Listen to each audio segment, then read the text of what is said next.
baru ini, dunia otomotif Indonesia kembali digemparkan dengan peluncuran salah satu mobil dari pabrikan Cina yang masih satu grup dengan Chery, yaitu Jayco. Pada awal kemunculan mobil ini, banyak narasi yang datang untuk cancel pemesanan atau SPK dari BYD Atto 1 ke Jayco J5. Lantas, apakah hal ini merupakan hal yang tepat? Mengingat BYD Atto 1 dan Jayco J5 sama-sama 5-seater namun memiliki desain yang sangat berbeda dan memiliki harga yang saling bersinggungan. Kali ini, kita akan coba membahas masing-masing spek baik untuk BYD Atto 1 dan juga Jayco J5. Sehingga, buat kalian yang mau membeli salah satu dari mobil ini, bisa ambil kesimpulan sesuai dengan kebutuhan kalian.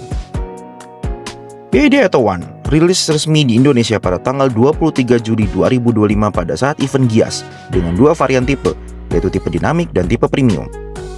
Untuk harga sendiri, di awal rilis di harga 195 juta untuk tipe dinamik dan 235 juta untuk tipe premium. Pada awal kemunculan mobil ini, waktu itu sangat menggemarkan dunia otomotif Indonesia karena harga yang ditawarkan sangat kompetitif dan langsung head-to-head dengan mobil LCGC pada pabrikan Jepang. Sehingga pada waktu itu banyak sekali animo masyarakat yang langsung menyambut positif dengan hadirnya BYD Atto 1 ini. Dan bahkan di pasaran EV pada saat itu, Wuling Air EV menjadi punya lawan yang sangat besar yang sulit untuk ditaklukkan. Karena secara spesifikasi dan desain mobil, Atto 1 ini sepertinya lebih masuk ke selera orang Indonesia. Untuk BYD Atto 1 ini memiliki spesifikasi yaitu panjang mobil di 3925 mm dengan lebar 1720 mm, velg ring 16, radius putar di 4950 mm, penggerak roda depan dengan ground clearance di 155 mm. Untuk baterai kapasitasnya sendiri ada perbedaan. Di tipe dinamik besaran kapasitas baterainya di 30,08 kWh, sedangkan di tipe premium di 38,88 kWh. Untuk range sendiri, di tipe dinamik bisa menempuh jarak sampai 300 km, sedangkan untuk tipe premium bisa menempuh jarak sampai 380 km. Untuk hasil tenaga yang dikeluarkan mobil ini, baik untuk tipe dinamik dan tipe premium, sama-sama menghasilkan angka 55 kW dengan torsi 135 Nm. Untuk BYD Atto 1 ini, baik dari tipe dinamik dan tipe premium, masing-masing memiliki perbedaan. Yang pertama ada pada baterai dan pengisian. Tipe dinamik mempunyai kapasitas baterai 30,08 kWh dengan DC fast charging sampai 30 kW. Sedangkan pada tipe premium memiliki kapasitas 38,88 kWh dengan DC fast charging sampai 40 kW. Kemudian yang kedua ada pada fitur kenyamanan interior. Untuk bagian setir, pada tipe dinamik menggunakan bahan foam, pengaturan hanya tilt saja. Sedangkan tipe premium menggunakan bahan kulit dan ada pengaturan tilt plus teleskopik. Kursi depan di tipe dinamik pengaturan manual 4 arah, sedangkan di premium pengaturan elektrik 6 arah. Wireless charging hanya ada pada tipe premium. Jendela pengemudi dinamik hanya ada auto down. Premium auto up dan down dengan anti pinch. Kemudian fitur keamanan. Airbag di tipe dinamik dilengkapi 4 titik, sedangkan di tipe premium 6 titik. BYD Atto 1 ini sendiri adalah mobil 5-seater sehingga cocok bagi kalian yang memiliki mobilitas tinggi dan juga butuh handling yang baik untuk sat-set di area perkotaan yang cukup padat. Untuk harganya juga, dari awal rilis sampai hari ini, masih bertahan dan belum ada kenaikan pada harga 195 juta dan 235 juta. BYD Atto 1 sendiri baru diterima oleh pelanggan sejak bulan Oktober kemarin dan banyak juga yang baru menerima mobil ini pada bulan November kemarin.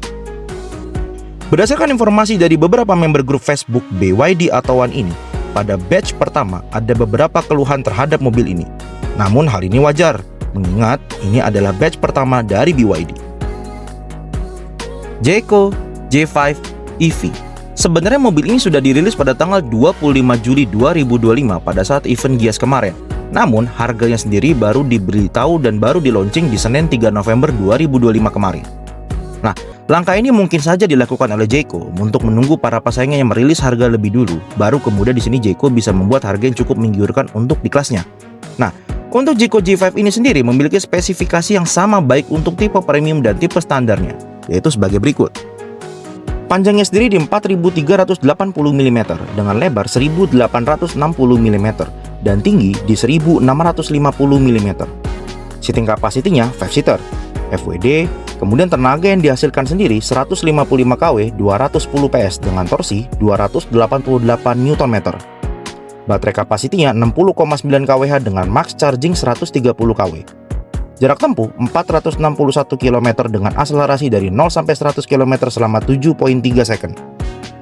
Berbeda dengan BWD atau One yang memiliki perbedaan paling besar di kedua tipenya adalah jarak tempuh, kalau di Jayco ini perbedaan antara premium dan standar letaknya ada pada fitur-fiturnya. Nah, untuk perbedaannya sendiri yaitu yang pertama ada pada material jok dan kursi. Pada tipe standar berbahan fabric dengan pengaturan kursi manual. Sedangkan di tipe premium, jok kulit sintetis dengan pengaturan kursi elektrik dan ada ventilated seat. Yang kedua, di bagian layar infotainment di tipe standar 9 inch dan di tipe premium 13.2 inch vertical full HD. Yang ketiga, untuk di bagian atap atau sunroof di bagian standar tidak dilengkapi dengan panoramic sunroof. Yang keempat, di bagian audionya untuk tipe standar hanya dilengkapi dengan speaker dasar. Tapi di tipe premium punya 8 speaker dengan ambient light 64 warna. Untuk fitur keselamatannya sendiri, ADAS di tipe standar hanya bisa fungsi dasar dan memiliki 6 airbag. Kamera mundur, spion lipat manual, sedangkan di tipe premium sudah ada ADAS lengkap dengan 17 fungsi, kamera 540 derajat HD, dan untuk spion lipat juga sudah elektris.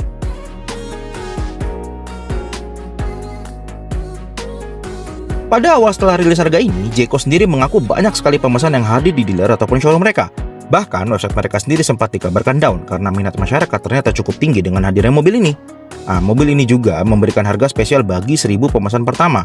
Nah, harganya sendiri di 249 juta untuk tipe standar dan 299 juta untuk tipe premium. Artinya, mobil ini ketika sudah mencapai 1000 pesanan, ada kemungkinan akan dinaikkan harganya. Ya, walaupun sampai sekarang masih belum ada info resmi berapa harga yang akan diberikan setelah 1000 pemesanan ini terpenuhi. Ya, mungkin ini adalah bagian dari strategi Jayco sendiri untuk memanfaatkan minat para masyarakat supaya pelan-pelan bisa menaikkan harga mobilnya sendiri jika dirasa permintaannya sudah mulai banyak. Dengan selisih harga sekitar 50 juta ini juga memang cukup tinggi jika dilihat dari kesamaan kapasitas baterai, jarak tempuh, dan fitur utama lainnya. Namun jika memang kalian merasa bahwa selisih 50 juta ini tidak terlalu besar jika dibanding perbedaan yang sudah saya sebutkan di atas, kalian bisa ambil tipe premiumnya. Banyak yang bilang juga desain mobil Jayco J5 ini mengingatkan kita dengan Range Rover Evoque. Pada akhirnya, kedua mobil ini memiliki perbedaan yang cukup mencolok, yaitu Jayco J5 sendiri memiliki desain low SUV dengan bodi yang gagah dan bongsor, sedangkan untuk BYD atau One ini lebih ke city car, sehingga penggunaan dan aplikasi di tiap-tiap kebutuhan orang bisa berbeda-beda. Ditambah lagi, perbedaan antara BYD Atto One dengan Jayco ini cukup lumayan dengan selisih 64 juta di tipe tertingginya. Sesuaikan kembali antara kebutuhan dan yang paling cocok dengan gaya berkendara serta medan yang teman-teman tempuh setiap harinya. Jika memang kalian butuh mobil yang compact yang bisa diajak sat-sat, silakan pilih BYD atau One. Tapi kalau media tempuh yang kalian hadapi setiap hari butuh mobil dengan desain LSUV, silakan pilih Jayco J5. Baik kedua mobil masing-masing menawarkan kelebihan dan kekurangannya, jadi silahkan dipikirkan matang-matang jika dalam waktu dekat mau meminang mobil EV. Oke, kalau gitu sekian dulu video kami untuk pembahasan antara mobil BYD atau One dengan Jayco J5. Silahkan kalian komentar kalian tim mana dan kalian akhir SPK yang mana.